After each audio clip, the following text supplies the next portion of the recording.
Meus irmãos, nós vamos meditar nesta manhã na porção do livro do Apocalipse, no capítulo 1, e nós vamos ler o verso número 9 até o verso número 20, que será a porção para a nossa meditação hoje.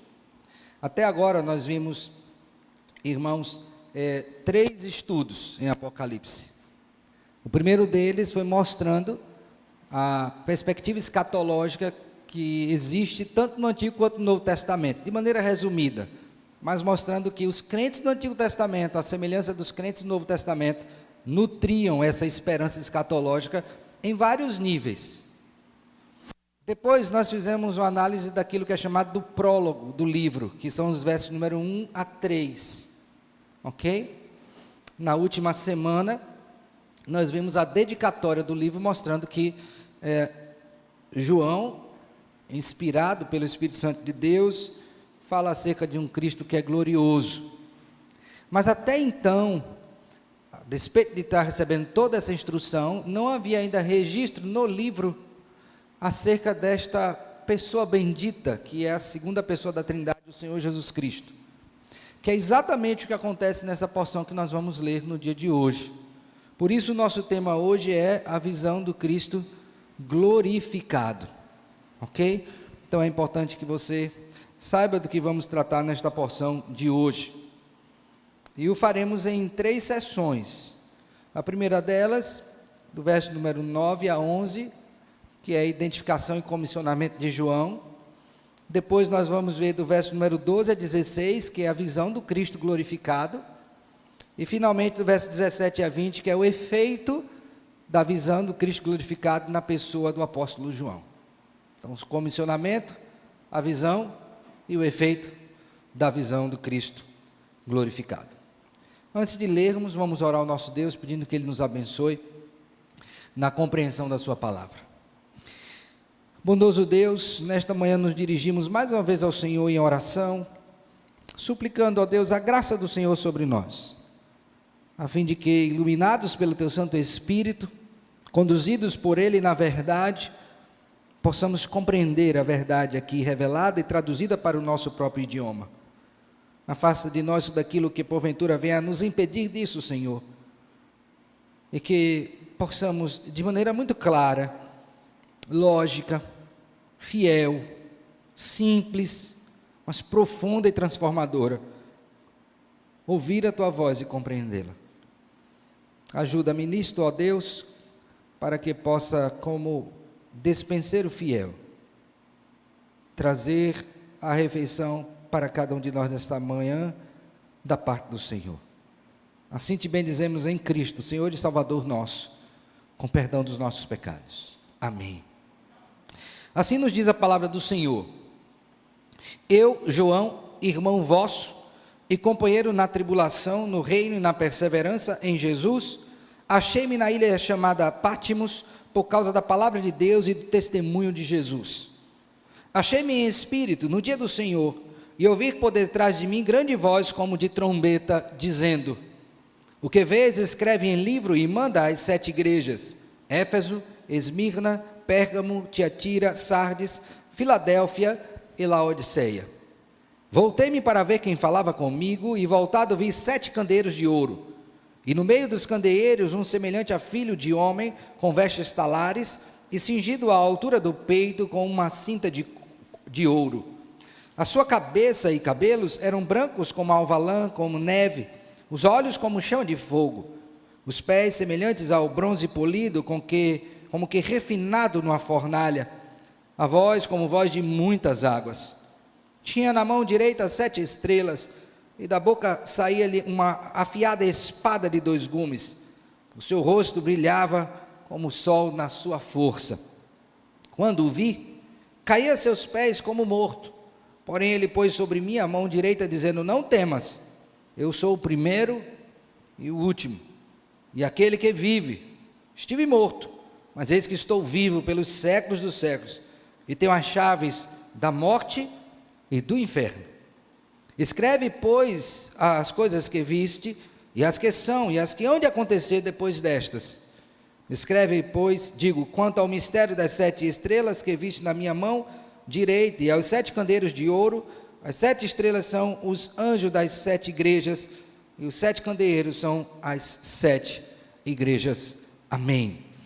Meu irmão, se você tomar a Bíblia, a palavra de Deus, e ler o livro, ou Epístola aos Hebreus, você vai identificar naquele livro ali o capítulo número 11, que é chamado o capítulo da Galeria dos Heróis da Fé. Então você vai ter a definição do que é fé, vai perceber que sem fé é impossível agradar a Deus, e é importante crer que Deus existe, que se torna galardoador dos que os buscam, e vai ver ali uma série de pessoas que pela fé viveram, os nossos antepassados, os nossos pais, e tiveram da parte de Deus o que esperavam, promessa. Mas aí quando conclui esse capítulo de número 11, e portanto inicia o capítulo número 12, você vai ver uma exortação que é feita, que foi um grande diferencial na vida dos antepassados, deveria ser para aqueles leitores originais da Epístola aos Hebreus e também para nós hoje. E o que é isso? O que motivava essas pessoas a prosseguirem deste modo, diante de tantas dificuldades?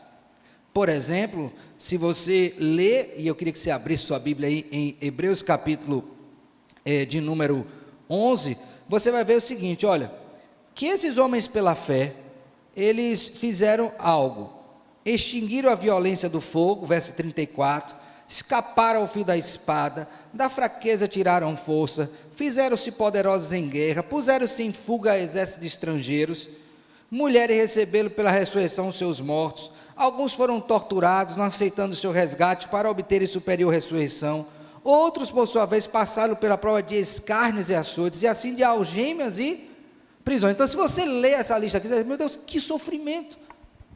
O que é que motivava estas pessoas? A resposta mais imediata talvez seja, era a fé, mas a pergunta é, fé em quem? Ou no quê? E aí o capítulo 12 inicia dizendo algo extremamente importante, que eu quero estabelecer aqui um link com o que João está trazendo, inspiradamente, em Apocalipse. O que os movia?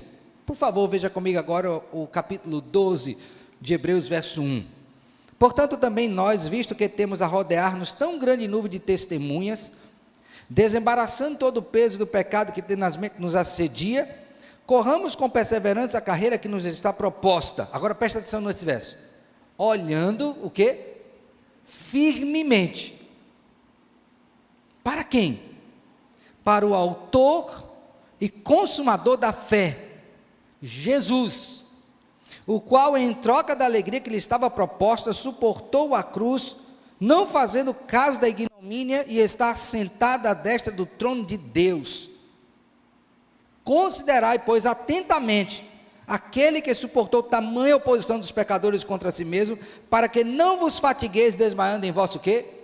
Então, qual foi o grande fator motivador aqui para esses crentes, quando eles olhavam para o passado, viam seus irmãos que tinham sofrido, e tinham alcançado a promessa, e agora eles estavam nessa posição de sofrimento?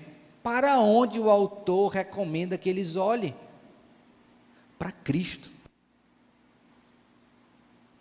Olhar para Cristo Jesus seria determinante, olhar com fé, para que aqueles irmãos daquela época em que essa epístola foi escrita, pudessem vencer as dificuldades, passando inclusive pelas mesmas coisas que os seus pais passaram.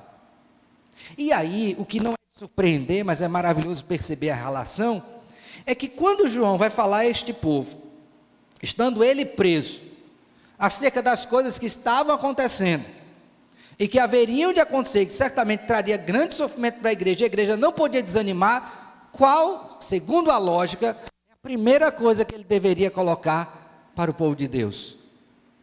Olhem para Jesus. Olhem para Jesus.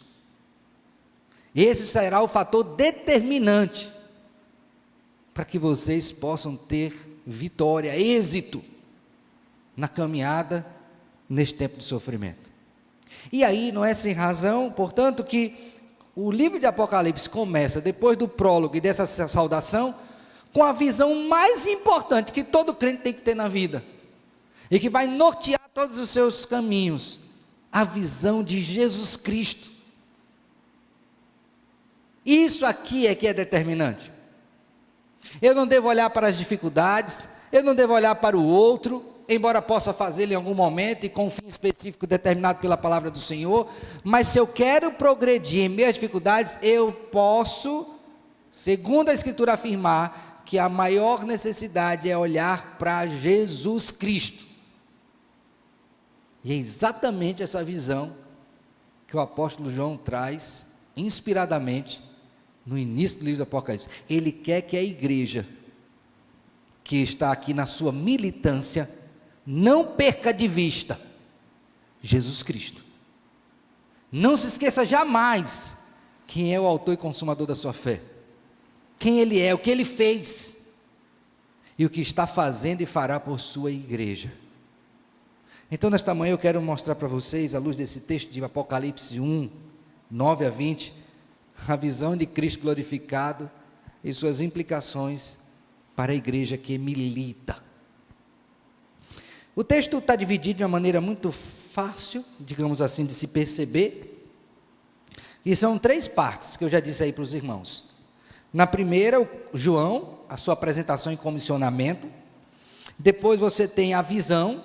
Então a primeira vai até do verso 9 a 11, a segunda vai do 12 até o 16, e a terceira e última parte que é o efeito dessa visão sobre João, tá bom? Então vamos seguir aqui passo a passo.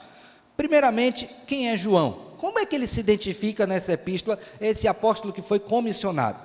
Primeira coisa que eu quero que você perceba é que ele é João, o apóstolo, um dos que compunham o colégio apostolar dos 12, que foram chamados pelo Senhor Jesus Cristo. Você vai ver isso em Mateus, logo no início do ministério do Senhor Jesus Cristo, você vai ver o comissionamento, Mateus capítulo 4, quando Cristo chama os seus discípulos, e João já está inserido ali. Ele é conhecido na Bíblia como discípulo amado. Ele escreveu o Evangelho e também as epístolas, é o mesmo. Então você tem aqui 5 obras da lavra, não é, de João, que são o Evangelho, as 3 epístolas e também o livro de Apocalipse. Esse apóstolo era conhecido como discípulo amado, foi um dos que acompanhou o Senhor Jesus Cristo, inclusive no Getsêmani, quando o Senhor Jesus Cristo estava lá chorando e ele estava dormindo junto com os demais. Cristo dizendo, fica aqui, vigiai comigo. Ele não fez isso, e foi um dos quais recebeu grande bênção de ver a Cristo no momento da transfiguração, ok? Então, quando você observa a pessoa, a vida de João, desde o seu comissionamento até essa ocasião, você vai ver que era um homem realmente experimentado na fé, porque ele teve várias experiências com o Senhor Jesus Cristo ao longo da sua vida. Agora aqui, já na década de 90 do primeiro século, ele já está velho, e está preso, e isso por conta do Evangelho, como a gente vai ver aqui neste verso. Então, é um homem cuja autoridade no meio da igreja primitiva é inquestionável, é alguém que poderia falar e deveria ser certamente ouvido, por todas essas razões. É alguém que realmente cria no Senhor Jesus Cristo, de uma maneira inigualável, e era o último apóstolo vivo nesta ocasião, a última referência apostolar que tinha, já no final do primeiro século.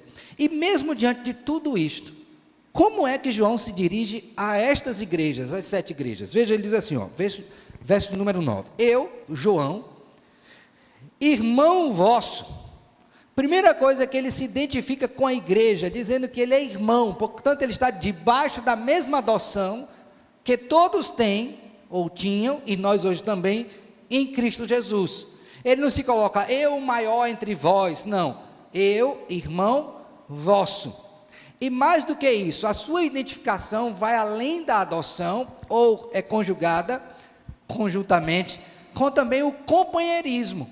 Tanto é que ele diz assim, eu, João, irmão vosso e companheiro. E aí você diz, companheiro e quê? Hoje a gente usa essa expressão companheiro, falando, é meu companheiro, no futebol, os ímpios, muito nas rodadas de farra. Alguns outros dizem, é meu companheiro de estudo. Então você tem que identificar em que nível ou grau de companheirismo você está com essa pessoa. E João coloca aqui 3. Eu sou irmão e companheiro de vocês em 3 coisas. Primeira delas, na tribulação, no sofrimento, na angústia. Eu, como vocês, sei o que é sofrer. E você pergunta, será que esse irmão sabe o que é sofrer? Lógico que sabe, só é ver onde é que ele está quando escreveu este livro. Ele está preso numa ilha chamada Patmos, como está aqui posto mais à frente, e esta ilha era considerada como uma ilha de reclusão para prisioneiros. Então, aquelas pessoas que eram criminosas, segundo o Império Romano, eram postas lá, porque de lá dificilmente sairiam, a não ser morto. E lá mesmo seriam sepultados. Então, ele estava lá, então ele sabia o que era sofrimento, porque se ele estava lá foi exatamente porque ele sofreu, enfrentou tribulações. E aqui, mais uma vez, é bom lembrar aos irmãos que o próprio Senhor Jesus Cristo, no Sermão do Monte, onde certamente João estava presente, disse que bem-aventurados sois quando mentirem, vos perseguirem, e disserem todo mal contra vós outros. Mateus capítulo 5. Então ele foi perseguido, ele sabia o que era isso, por isso que ele pode dizer, companheiro na tribulação, no sofrimento, na angústia. Depois ele diz que ele é também o quê? Companheiro no reino. Então, se ele tem o sofrimento como uma marca presente, ele também, à semelhança dos demais irmãos, tem um sofrimento no reino de Deus. Em outras palavras, ele é participante deste reino, ele é integrante desse reino por meio de Jesus Cristo. Então, é companheiro na dor, mas é companheiro também nas alegrias, é companheiro nas questões presentes e é também companheiro nas questões do futuro, companheiro. E aí a terceira coisa que ele se identifica com esse irmão no companheirismo é exatamente na perseverança. E aqui ele tem toda a autoridade para dizer isso, né? Porque lembre que quando ele foi comissionado pelo Senhor Jesus Cristo, possivelmente na terceira década do primeiro século, agora ele está no final, na década de 90. Então você tem aproximadamente aqui 60 anos decorridos do momento em que ele foi comissionado, do ministério de Cristo Jesus, sua morte, ressurreição e ascensão. Aí eu fiquei pensando, quando eu preparava esse texto, o seguinte: o crente mais antigo aqui na igreja tem quantos anos de fé? Eu fiz essa pergunta, mas eu não descobri. Não é o de idade, tá? Porque o de idade daria para identificar. Mas quem tem mais tempo de fé aqui, eu acho que não tem 60 anos, tem? E aqui eu não estou dizendo se você nasceu em lar evangélico. Eu estou dizendo daquele momento em que você foi regenerado, que professou publicamente a sua fé. Vamos aqui rapidinho pensar. Quem tem aqui 20 anos de fé professada? Levanta a mão. 20 anos. Ok. Quem tem 30 anos de fé professada? A minha foi com 16, eu estou com 47, então tem 32, então eu tenho 31, 32. Quem tem até 40 anos de fé professada? João tinha o dobro de nós, irmão. O dobro. Aí eu pergunto, um homem desse poderia falar de perseverar na fé? Pelo que ele passou, pelo que ele viveu, pelo que ele viu, pelo que ele sofreu, ele poderia dizer, irmãos, eu sou companheiro de vocês na perseverança, porque eu tenho 60 anos perseverando. Então ele podia muito bem dizer isso: eu, João, irmão vosso e companheiro, na tribulação, tristeza presente, no reino, alegria futura, e na perseverança, eu posso me identificar com vocês.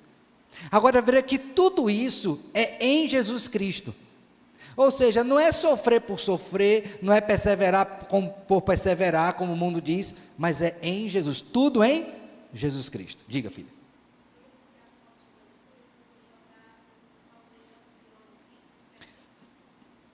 Há uma fala nesse sentido, mas os indicativos históricos, os historiadores não apontam para isso. Possivelmente ele morreu aqui mesmo, já de velhice, no ostracismo.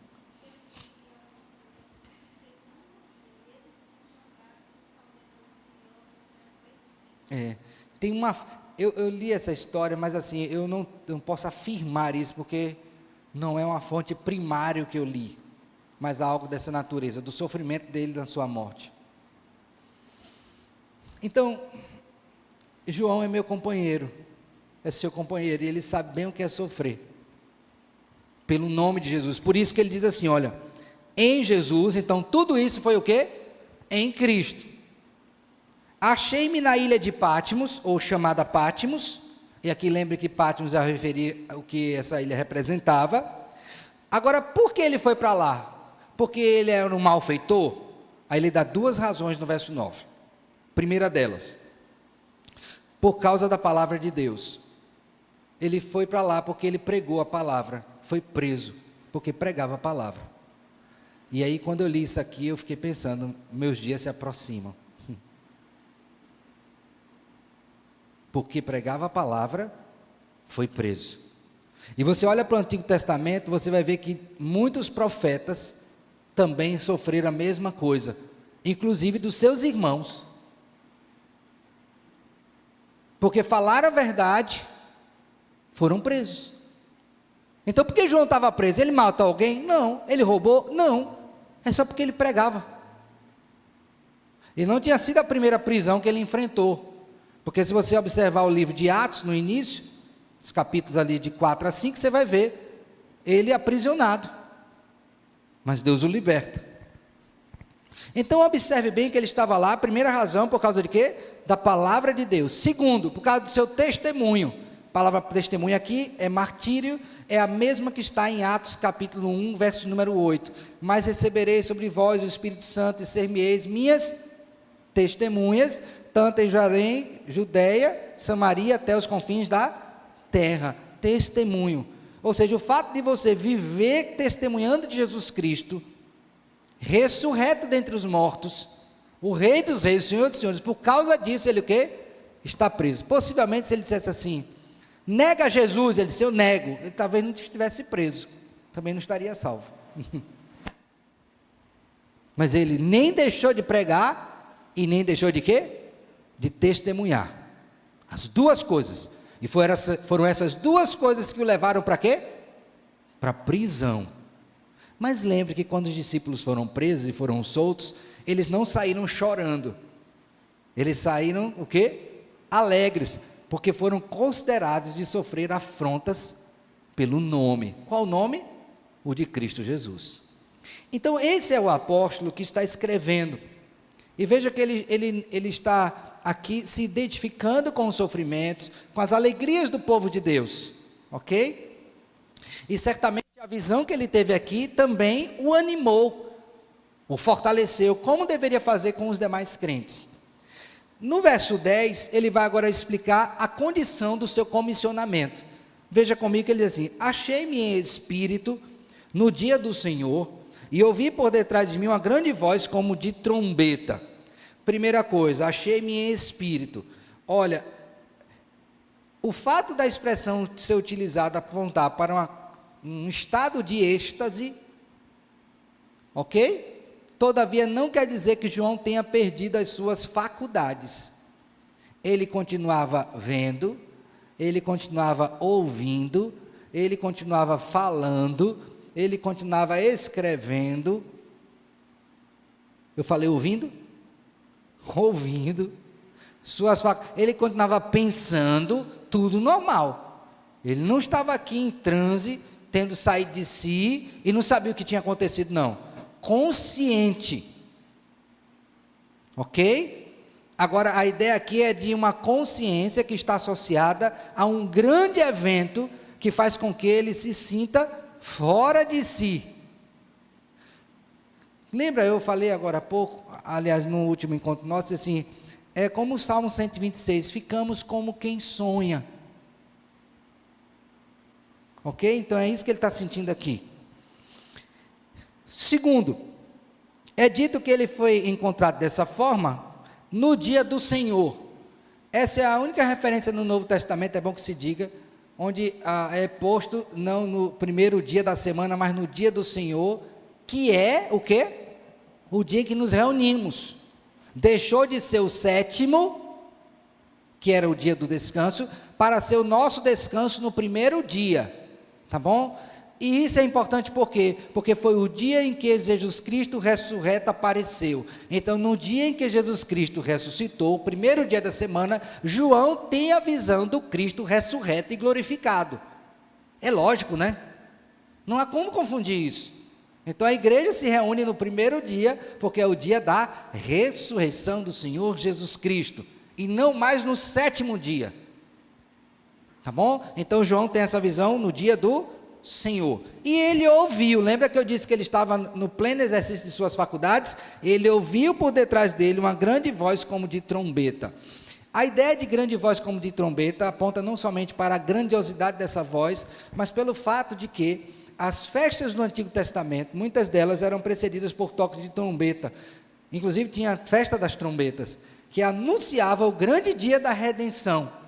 Então não é à toa que esta visão está se dando dentro desses parâmetros, porque sendo João um judeu, e compreendendo a dimensão dessas festas e toda essa simbologia do Antigo Testamento, ele agora está aplicando isto a essa realidade a partir dessa visão que está tendo aqui também, ok? Então, viu uma grande voz como de trombeta, ouvi, e aí ele diz, verso 11, dizendo, o que vês, escreve em livro.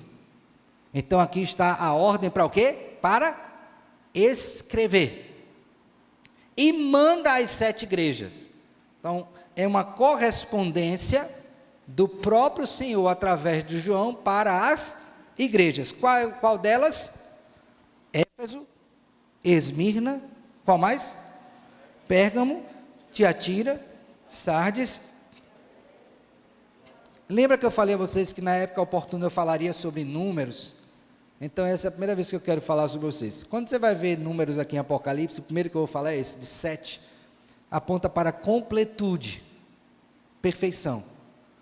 Então você diria assim, pastor, mas não teria outras igrejas na região? Teria, mas Deus tomou essas 7 para mostrar que a partir delas, você tem aqui um retrato completo da realidade da igreja, naquela época e em todas as épocas. Então daí o número o quê? 7, de perfeição. Aí você vai ver 7 igrejas, 7 anjos, 7 espíritos. E quando você vai para o tabernáculo do Antigo Testamento, você vai ter o quê? 7 lâmpadas. Completude. Então está se fechando o entendimento. Por isso 7 igrejas. Ok? Então veio o número 7 completo. Aí eu citei, né, no encontro passado. Quantos dias a criação? 7. 6 dias criou, no 7º descansou. 7, né? Descansou. 7 espíritos, 7 lâmpadas, 7 igrejas, 7 anjos. 7, 7, 7, 7. Completude, perfeito. Então, esse retrato que você tem aqui aponta para o quê? Para a perfeição, completude. Aí ele diz, aqui no verso 11, que ele deveria ouvir e escrever o que estava vendo e ouvindo. Essa expressão, eu vi, ou eu ouvi, ela vai se repetir várias vezes no livro de Apocalipse. E aqui eu quero chamar a sua atenção para uma coisa. Volte aí para a primeira epístola de João, capítulo 1, por favor. Quando João vai falar, ele usa com muita frequência os sentidos. E aqui está um exemplo. João 1:1. Abriram? O que era desde o princípio, o que temos ouvido, o que temos visto com os nossos próprios olhos, o que contemplamos e as nossas mãos o que? Apalparam. Então ele está dizendo, olha, o que eu vou falar de Cristo, eu vi, eu ouvi, e o que? Peguei. A mesma coisa você vai ver no livro do Apocalipse. Eu vi, eu ouvi. E quando você vai pensar em testemunha, imagine assim, Marcelo, eu digo, Marcelo, você pode ser minha testemunha? Aí ele vai perguntar assim, de quê? Eu disse, não, não precisa não, você só vai dizer que viu e ouviu. Mas eu não vi nem ouvi. Como é que eu posso testemunhar se eu não vi e nem o quê? Ouvi. Então, quando João faz uso desse recurso, inspiradamente, ele está dizendo, eu sou testemunha destas coisas. E aqui eu dei 2 exemplos. Este aqui, em João, e o próprio de Apocalipse, que se repete ao longo do livro. Então, estas coisas deveriam ficar o quê? Escritas e deveriam ser transmitidas às igrejas. Agora, um detalhe importante. inicialmente para as 7 igrejas, e depois para todas as igrejas do Senhor em todas as épocas, tanto é que chegou a nós hoje também aqui, o que está posto. Então, na primeira parte dessa sessão, você tem o quê? A identificação de João e o seu comissionamento da parte do Senhor para escrever as coisas que ele viu e também que ele o quê? Ouviu. Até aqui, alguma pergunta? Ficou clara aqui essa explicação? Tranquilo? Então, deixa eu fazer 2 aplicações rápidas aqui. A primeira delas, João vai ter grandes revelações, mas isso não o faz um homem orgulhoso. Ele esteve com Cristo, aprendeu com Cristo, sofreu por Cristo, mas quando ele vai tratar, ele chama o quê? Você é meu irmão e meu o quê? Companheiro. Isso quer dizer que ele deixou de ser apóstolo, abriu a mão do dom que Deus deu? Não, o que ele está mostrando é a humildade apostolar. E é tão diferente hoje, né, irmãos? Quando alguns se arvoram de apóstolo e nem pisam no chão. Se acham os tais, pelo amor de Deus. João, o último, mais velho, chamou de irmão. Sabia o que era sofrer. Se você é meu companheiro, a gente sofre as mesmas lutas, a gente persevera em Cristo e a gente é participante do mesmo reino. Somos irmãos. Irmãos. Isso não é uma desonra, é humildade. E lembre que a Bíblia nos ensina que a humildade precede a honra. Então essa é a primeira coisa que eu queria. Se você é um cristão, a tomar pelo exemplo de João, e sobretudo o perfeito que é de Cristo, seja um cristão o quê? Humilde, não seja orgulhoso. E às vezes você adquire conhecimento teológico e se arvora disso. É bênção o conhecimento, mas o verdadeiro conhecimento produz humildade, porque senão a gente não aprendeu ainda como convém saber. A segunda coisa que eu queria dizer para você é que Deus usa homens simples. João era um pescador. Deus o chamou, talhou, laborou e fez dele um homem crente que ao final da sua vida ainda perseverava. Isso é um estímulo para mim e para você, do que Deus pode fazer em você e através de você, por mais simples que você seja, e conduzir você a um conhecimento inigualável e uma fé inabalável. Homens simples, usados pelo Senhor. Tem até um título de um livro, o título é assim, 12 homens comuns, recomendo a leitura, tá? 12 homens comuns.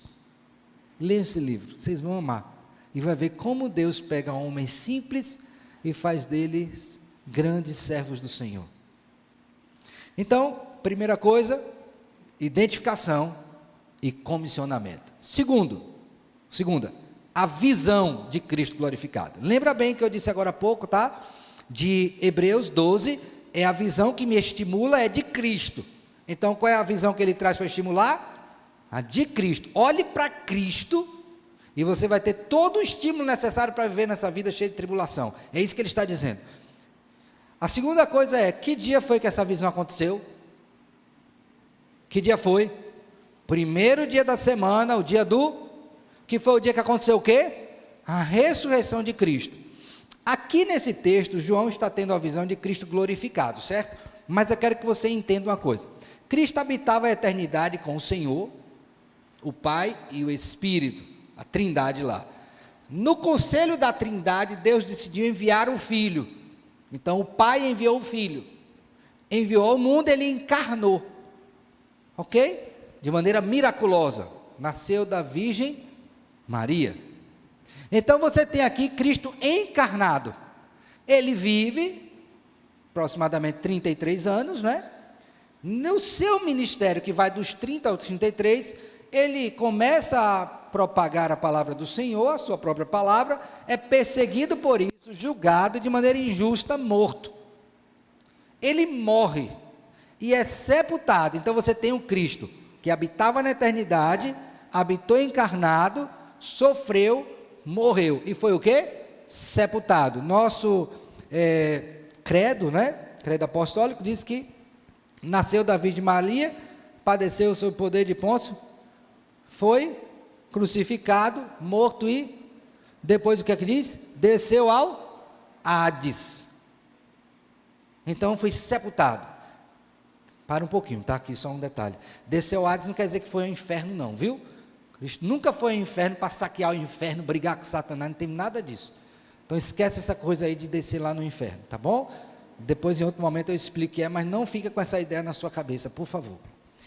Então, desceu ao Hades, e aí a Bíblia diz que ele fez o quê? Ele ressurgiu dos mortos. Lembra do credo? Então, quando ele ressurgiu dos mortos, ele apareceu durante 40 dias aos seus discípulos. Paulo diz que, na época, tinha mais de 500 testemunhas, algumas das quais até viva, quando ele escreveu a primeira epístola aos Coríntios. Então, Cristo veio da eternidade, habitou entre nós, viveu, morreu, foi sepultado, ressurgindo entre os mortos. Aí, quando você vai para Atos capítulo 1, os discípulos estão reunidos e Cristo está com eles, e dá o comissionamento. E aí é dito que ele foi assunto aos céus na presença dos discípulos. E os discípulos ficaram olhando para lá para saber se ele ia voltar. E o anjo aparece e diz: olha, do mesmo jeito que você viu subir, também vai vir o quê? Descer. Mas quando João teve essa visão, Cristo ainda não havia o quê? Descido, porque não tinha ocorrido ainda a segunda vinda. Então a visão que ele tem está situada entre a ascensão e a segunda vinda. Aí a pergunta é: onde Cristo está? Assentado à mão direita de Deus Pai Todo-Poderoso, olha o catecismo, o credo, donde há de vir para julgar vivos e mortos. Então ele está tendo a visão de Cristo em sua glória, que é o período que decorre entre a ascensão e o quê? A segunda vinda. Pare, pense comigo, tá? Cristo prometeu que viria? Veio. Prometeu que morreria pelo seu povo? Que ressurgiria dentre os mortos? E que voltaria uma segunda vez? Então como é que ele está lá agora? João vai descrever. Ele quer que a igreja, é como se você tivesse assim, ó, aberto a janela do céu e dado uma olhadela para ver como é que está lá. E quando você abrisse e visse onde Cristo está e como Ele está, isso deveria causar o que em você? Ânimo, encorajamento. Meu Cristo está vivo, Ele está reinando, soberano, Ele está lá intercedendo por mim, está cuidando de mim, as coisas não estão fora de controle.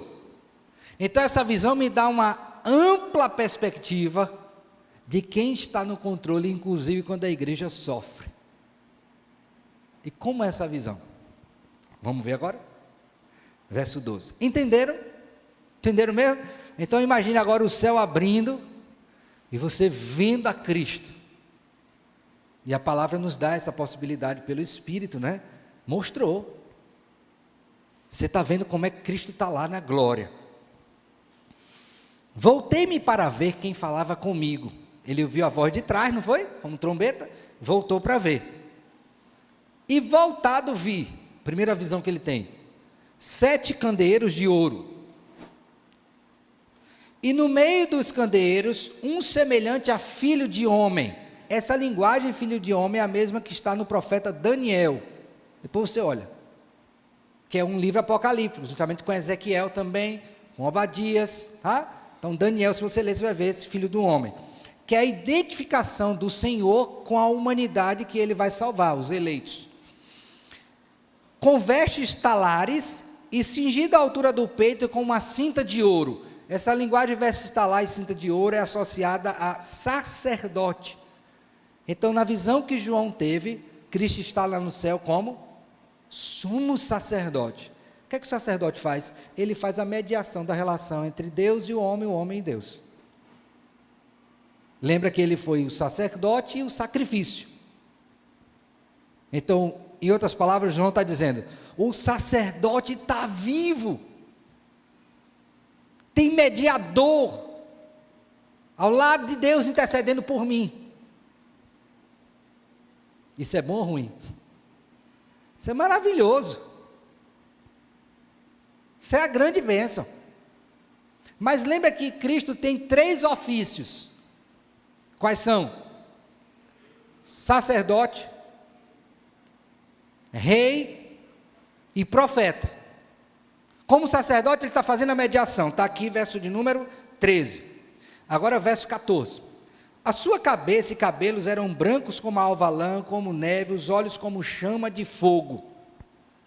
Os pés semelhantes ao bronze, polido como que refinado numa fornalha.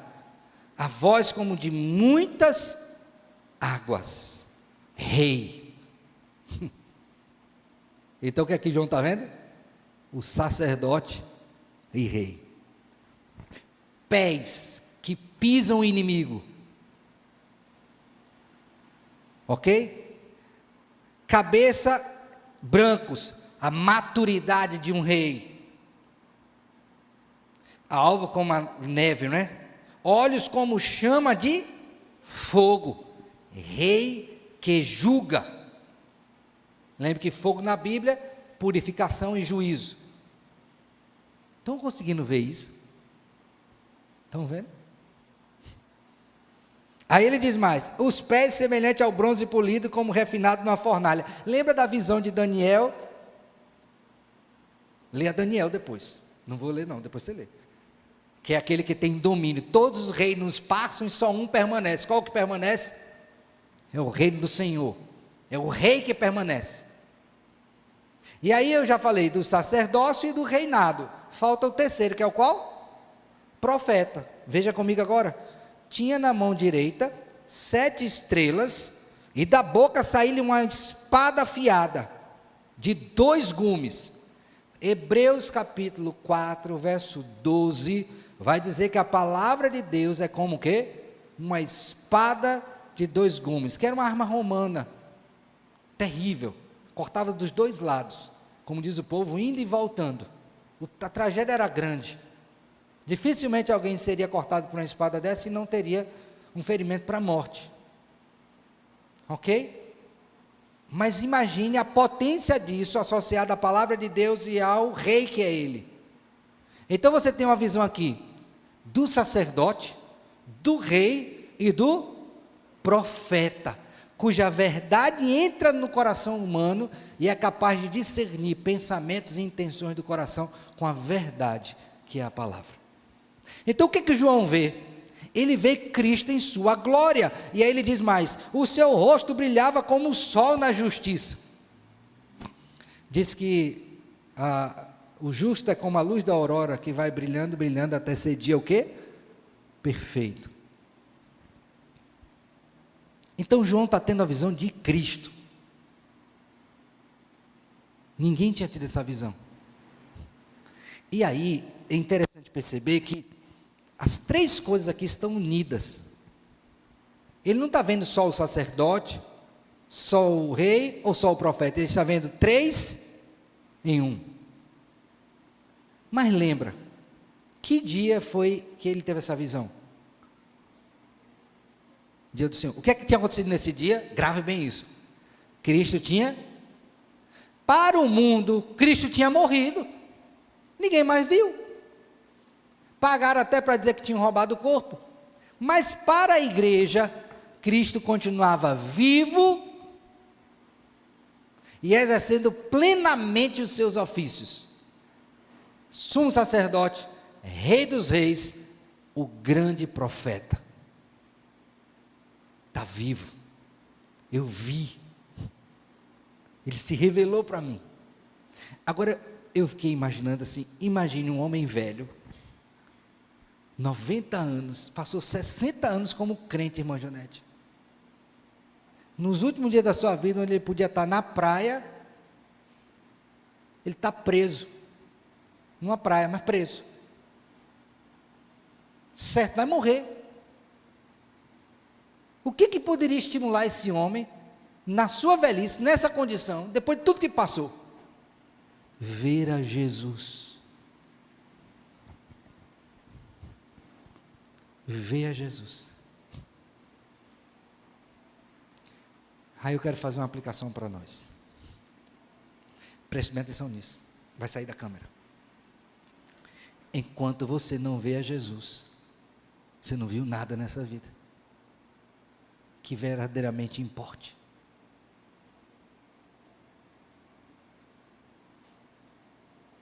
Eu gosto muito de viajar.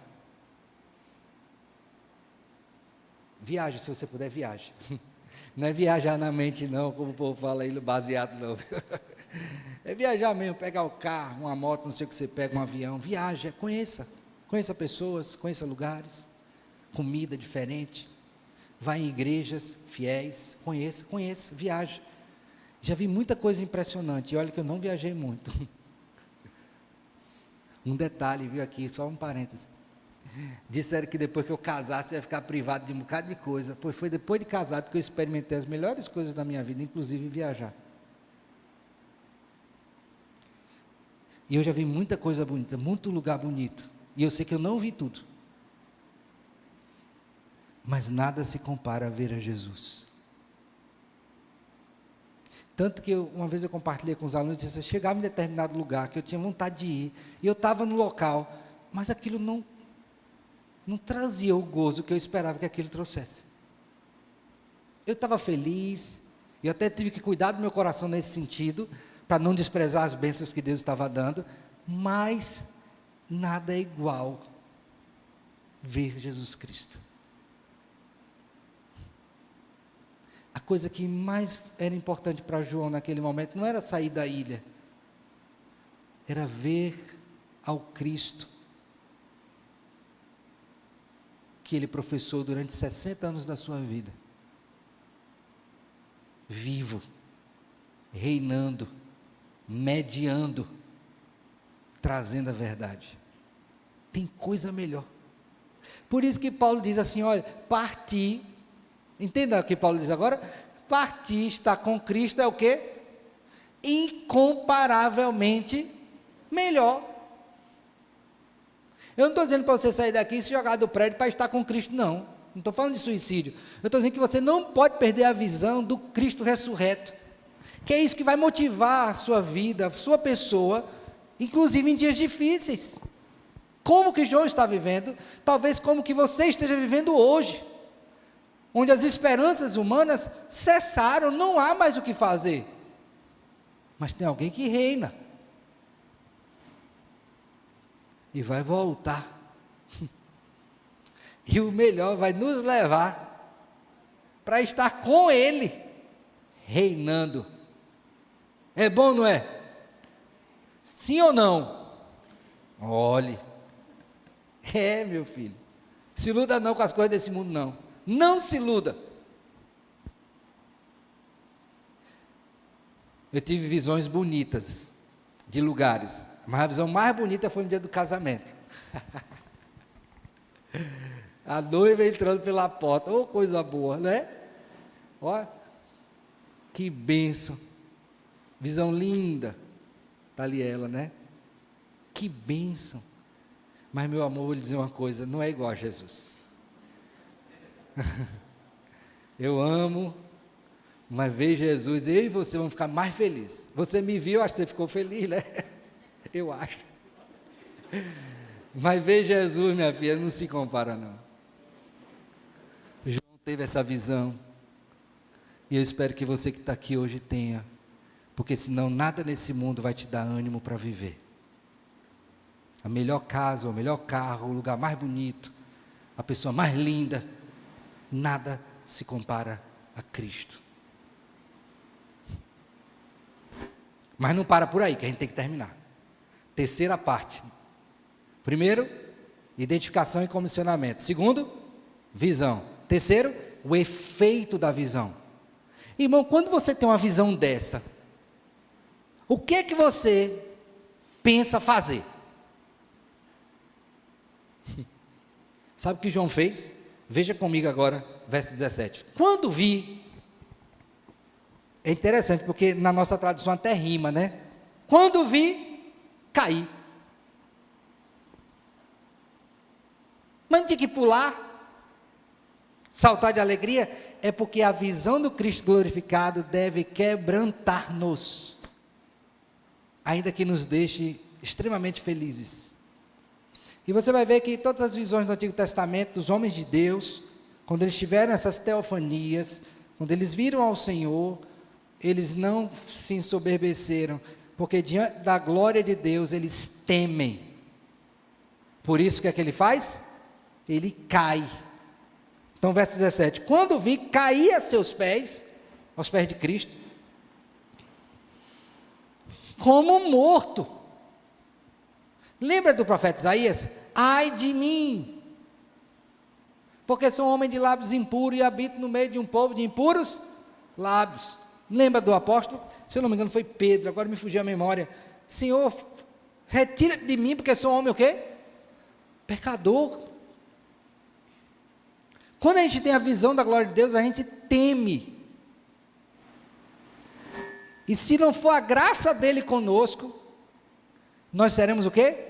Consumidos. Por isso que ele diz, cair como o quê? Morto. Esse foi o sentimento que ele teve. Agora veja a graça e a misericórdia de Deus em Cristo Jesus. Porém, ele pôs sobre mim a mão direita e disse, pôs sobre mim, não temas. Isso é maravilhoso, não é? Não temas, você não vai morrer. Meu Deus, você não vai morrer. E ele diz mais, eu sou o primeiro e o último, eu estou vivo, e eu morri para que você viva.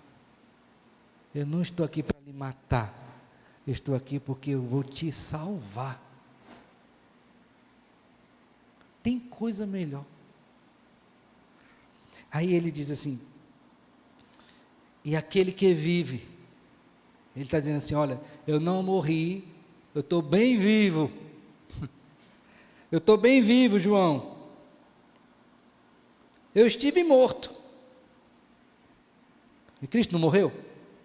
Mas estou vivo. E aí ele acrescenta, pelos séculos, vocês não vão morrer mais nunca, meu filho. Se alguém pensa que vai pôr fim à minha existência, está enganado. Porque eu morri de uma vez por todas, os justos pelos injustos. Não vou morrer de novo, eu estou vivo. Eu estou vivo. E lembra que Cristo disse que veio para nos dar o quê? Vida. E vida em abundância. Então, aquele que vive me dá o quê? Vida. Eu sou o caminho e a vida. Está vendo? Vida. Ele disse, meu filho, eu estou vivo para te dar vida. Então não temas. Aí ele diz mais. Além de estar vivo, ele tem as chaves da morte do... Quando a gente for estudar Apocalipse 20, se Deus permitir, a gente vai chegar lá. Estamos no 1 ainda. Falta 19. Vamos chegar. Tenha paciência. Você vai ver que ele tem a chave. Ele está dizendo, ó, eu tenho um domínio sobre a coisa que mais lhe aterroriza. A morte. Nós estamos vivendo um dia de muitas mortes, né? Quanta morte, rapaz. Um dia desse eu estava falando, eu acho que... Eu vou parar de dizer essas coisas, que eu disse, rapaz, nossa igreja não morre gente. Acho que eu passei uns 10 a 11 anos aqui que não morreu quase ninguém da igreja. Graças a Deus, né? Mas agora tem sido em pouco tempo. Mas aí Jesus diz assim, meu filho, olha, eu tenho a chave da morte. Ou seja, só morre quem eu quero que morra. E a morte não vai deter vocês. Assim como não me deteve. Eu venci a morte. Onde está, ó morte, o teu aguilhão? Onde está, ó morte, a tua vitória? Onde está? Vem a morte. Cristo pode dizer isso. Eu tenho as chaves da morte. E tenho do inferno também. Eu que digo quem vai para lá e quem não vai. Quem entra e não sai. Eu digo. O Cristo que é sacerdote, rei e profeta. Eu digo. Por isso que a gente pode cantar, eu não temo a morte. Vou dormir o quê? Em paz. Você pode dizer isso. Somente quando você entender que o Cristo glorificado tem a chave da morte e do inferno. Você teme o inferno? Não, eu temo aquele que pode jogar tanto o corpo quanto a alma no inferno. Quer temer o quê? O local, ou aquele que fez e diz quem vai? Eu tenho a chave. Aí ele diz para João, escreve, pois, as coisas que viste, as que são e as que hão de ser, as que hão de acontecer depois destas. Então, meu filho, eu vou te dar uma revelação, você vai escrever o que é e o que vai ser. Eu vou dizer para vocês, Senhor da história, ok? Vou dizer para você o que vai acontecer. Aí ele diz, quanto ao mistério, qual o mistério? Lembra que ele falou de 7? O que é isso? Eu não entendi o que são esses 7 candeeiros e 7 anjos. O que é isso? Aí ele vai explicar. Mistério revelado. Mistério, ouça bem essa palavra, tá? Quando você vê mistério na Bíblia, não é esse tom que dão hoje, eis que te fala em mistério, meu servo. Não, mistério é tudo aquilo que Deus quis dizer ao seu povo, mas não revelou. Quando Ele revela, deixa de ser mistério. O que é que tem aqui na minha mão? Mistério. Não revelei? O que é que tem? Pronto, acabou o mistério. Então, se Cristo revelou, qual o mistério? Vou falar em mistério. Então, você está dizendo que você está trazendo uma revelação que Deus não deu na Bíblia? Isso é charlatanismo, isso é mentira.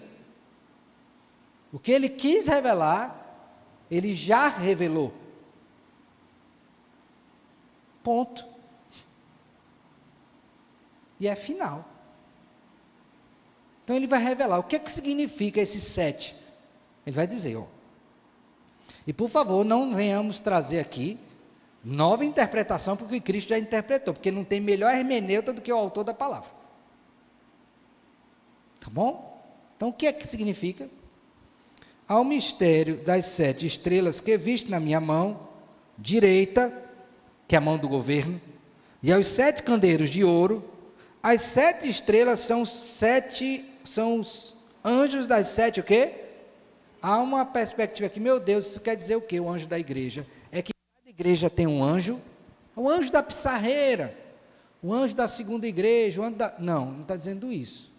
Aqui anjo diz respeito aos pastores, que foram designados por Deus para cuidar das igrejas em todo o tempo. Por isso que na nossa igreja presbiteriana do Brasil, você vai ver que dentre os nomes dados ao pastor está lá o quê? Anjo da igreja. Não me chama de anjo não, tá? Brincadeira. Mas está lá, anjo da igreja. Pastor, doutor, anjo. De onde que veio esse nome? Da compreensão desse texto. Boa hermenêutica. Um anjo da igreja. Tá bom? Aí ele diz mais. E os 7 candeeiros são o quê? As 7 igrejas. Lembra que a igreja tem que ser sal da terra e luz do mundo? Lembra que os candeeiros estão lá no tabernáculo iluminando e não podem apagar? Pronto. revelou o mistério.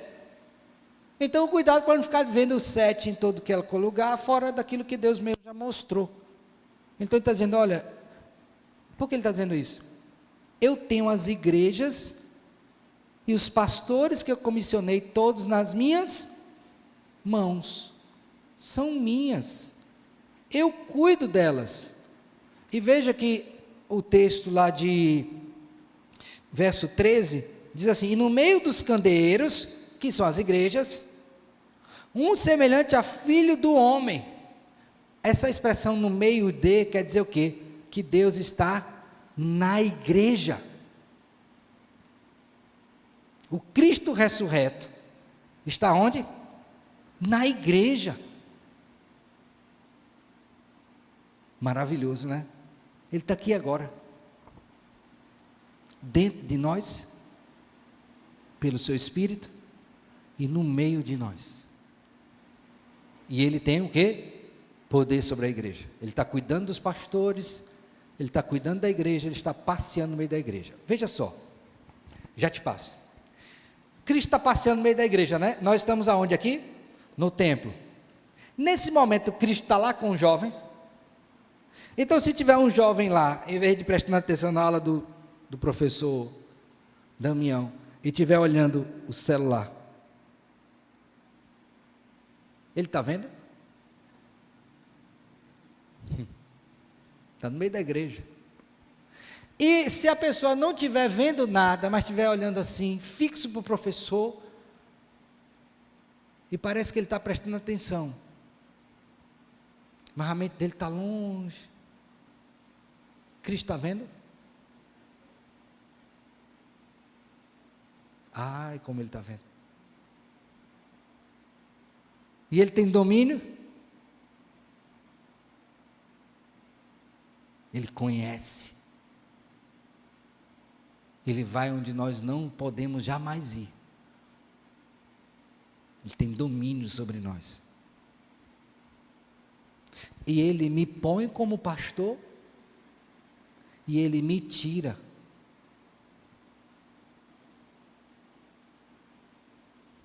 Por isso que não é à toa que o povo diz assim, só Deus me tira. Eu ouvi essa expressão esses dias. Só Deus me tira daqui. Essa verdade é pertinente para a igreja, tá? Só Deus tira, por quê? Porque Ele tem domínio. Então não tem que ficar preocupado, eu tenho que fazer o que Ele mandou.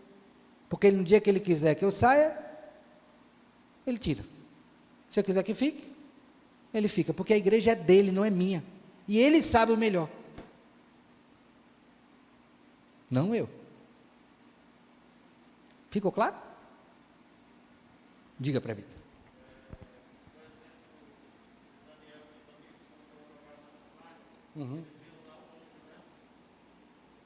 Exato. Deus com eles na fornalha, na tribulação. Boa lembrança, eu estou com vocês na tribulação. Estou no meio da igreja.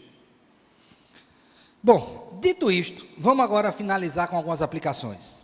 Aí eu pergunto para vocês, vocês entenderam essa porção? Está tudo explicadinho aqui. Se ler em casa, vai lembrar? Beleza? Então vamos aplicar aqui. Para não fugir à regra, eu fiz quantas aplicações, adivinhe? 7. 7. Primeira, grandes revelações devem provocar grande humildade daqueles que recebem o conhecimento diante dos irmãos. Quanto mais você souber, mais humilde. E se você não é assim, por favor, peça a Deus graça. Diga, Senhor, me perdoe e me ajude. Então, assim sendo, quem deve ser o exemplo de humildade na igreja? A liderança, que é quem mais sabe, não é?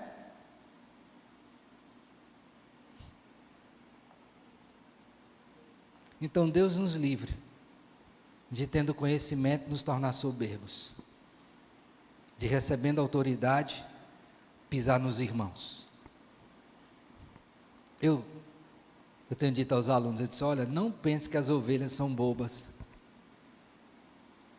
por mais humilde que elas sejam. A ovelha sabe, ela conhece. Não adianta iludir. Então, o seu conhecimento, recebido de graça, deve trazer humildade ao seu coração. E isso deve refletir na igreja. Uma igreja humilde, mesmo diante de grandes revelações. Se você está sendo alimentado, bem alimentado, seu pastor prega direito, seminaristas ensinam, bom ensino, graças a Deus por isso, por favor, não se orgulhe.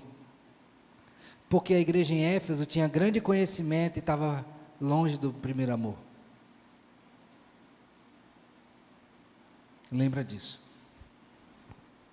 Segunda aplicação. A visão de Cristo glorificado nos dá uma perspectiva correta de quem está presente em controle e em autoridade. Essa expressão eu ouvi de um professor meu, gostei demais. Deus está presente em controle e em autoridade. Então, quando você tem uma visão da glória de Deus, você sabe quem está no controle. Então, quem está comandando Teresina? Diga. Não vai dizer doutor Pessoa. Deus instituiu a ele como prefeito, mas Deus é quem comanda. Ele só vai até onde Deus permite. E o Estado? E o Brasil? E o mundo? E o dragão chinês? Vermelho. Quem comanda? É Deus. E o americano? Também, meu filho. Acaso alguma coisa está fora do controle de Deus? Nada. Mas você só vai entender isso se você ver quem? A Cristo. E isso deve trazer uma grande alegria e grande alento para o nosso coração, mesmo em tempos difíceis. Ok? Então, Senhor, dá-me ver a tua glória. Agora não vá cantar, eu vejo a glória do Senhor hoje aqui. Tua mão, seu poder, céus abertos, hoje eu vou contemplar. Não. Deus se manifesta em sua glória através da sua palavra. Ok? Terceiro, como Cristo deseja que a sua igreja não se perca em visões, que nada acrescentarão, Cristo nos dá a visão certa. Olha, irmãos, hoje tem chovido de visão, é visão para todo lado. Tem até o Hospital H Visão. É visão de todo tipo. Pois, meu filho, esqueça isso tudo. Esqueça. E olhe para a visão que verdadeiramente importa. Aquela que foi revelada na Escritura para o seu bem. É essa a visão que você não pode perder de vista. Você tem que estar na memória o tempo todo. Porque é essa que vai te fortalecer, essa que vai te animar, essa que vai te encorajar, essa que vai te alegrar, que vai dar esperança para você verdadeira, a visão de Cristo glorificado. Essa é a visão. Então, toda vez que você estiver desanimado com as coisas aqui, lê esse texto. Lê esse texto.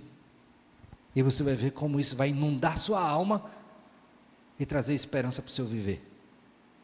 Mesmo nos momentos mais difíceis. Quer ver um exemplo na Bíblia? Quando Estevão foi, primeiro mártir, né?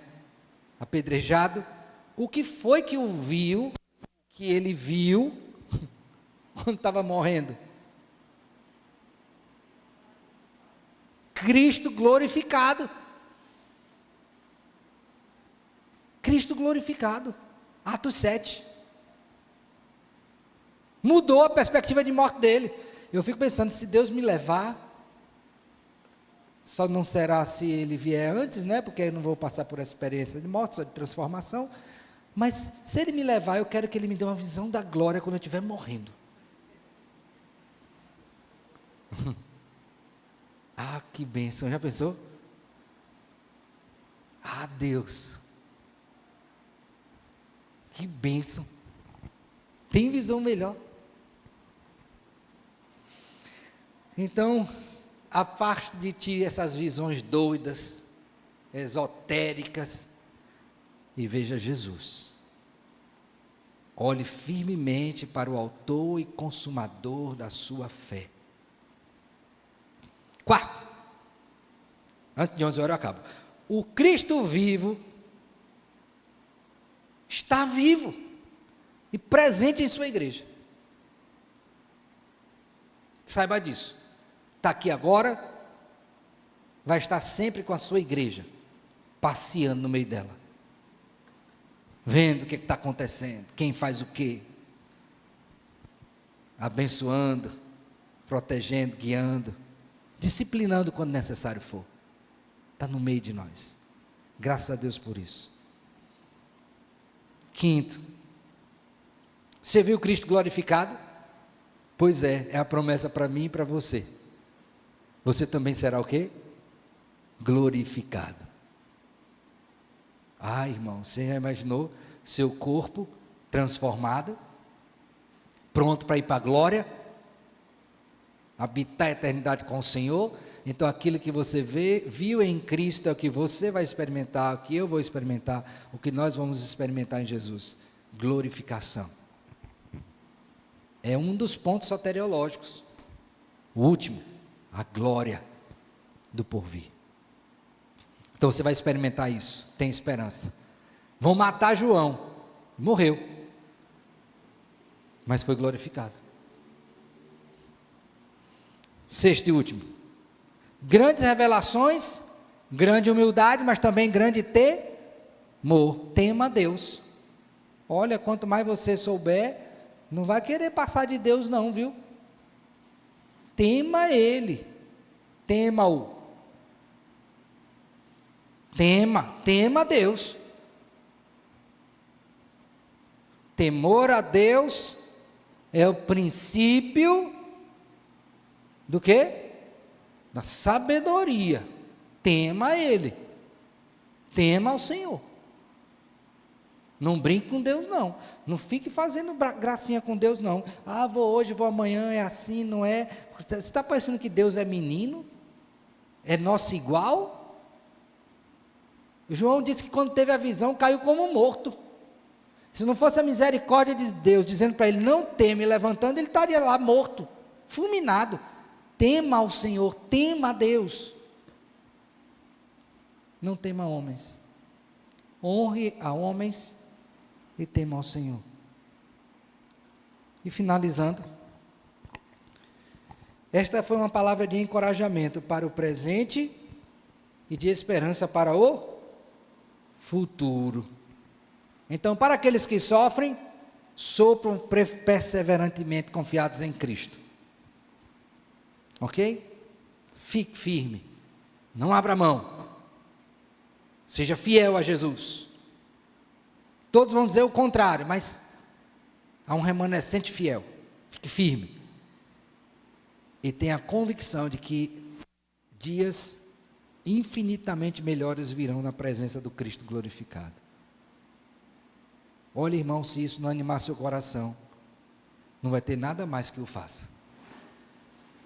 Então, a visão de Cristo glorificado deve fazer com que nós nos humilhemos diante dele e fiquemos firmes nas lutas que certamente travaremos aqui, todos os dias, contra os nossos inimigos, aos quais Cristo já deu o veredito.